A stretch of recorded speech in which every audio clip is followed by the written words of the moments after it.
Sitting on the Yamuna ball can help you not only to release a pelvic floor and start addressing if you have any issues, but it's like a guiding point, teaching you how to breathe from the pelvis all the way up, because you have the contact with the ball, so you know where to kind of lift from. So before we start releasing, we start breathing nice and deep. Just place the ball between your two sit bones. Maybe grab back and lift all the tissue out of the way so you can really feel the sit bones kind of on either side. And between the two sit bones, you have a superficial layer of pelvic floor. So just kind of like to transition weight from one side and kind of go and explore the area around one sit bone. Have a visualization of kind of spreading the sit bone out and transition the weight to the center, and then pressing into the other foot, and going around that sit bone, feeling that sit bones widening out, and then come back to the center. You can play with it, bringing that ball slightly forward. So I'm just kind of hinging forward from my hips, and then from here also playing with a gentle visualization of spreading the pelvic floor, massaging it, widen it, then coming back, reaching for the tailbone. So one place where you never want to kind of put a direct pressure is the tailbone. So grabbing the tailbone and bringing the hips slightly forward, going into the perineum, and just gently widen it, massaging it, spreading it out,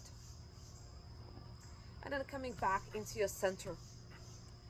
If this position is hard maybe for your hips, you can bring the ankles down so you can go into your seated pose, or you can do this exercise while you're seated against the wall, so you have like a support for your back.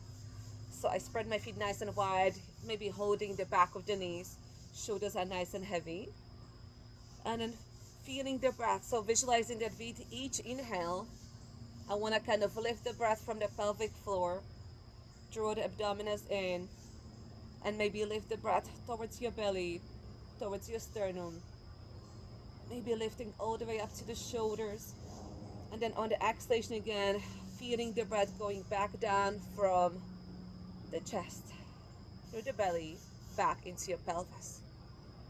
Try that again, breathing in. So gently maybe lifting the pelvic floor muscles up. If you're not feeling it yet, just visualize, how can I breathe from the pelvis up? So from that ball, putting the belly in and up, breathing into the lungs, widening the rib cage, maybe bringing the breath up to the sternum, to your chest, towards the crown of the head. And then on the exhalation, sending the breath down, back into your pelvis.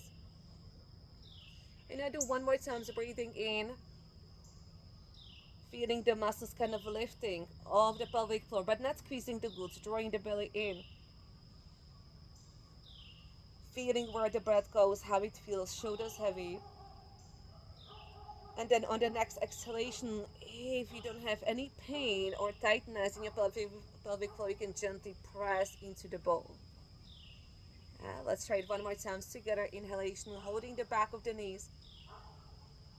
Again, feeling those abdominals, belly goes in, so all the breath doesn't go into your belly.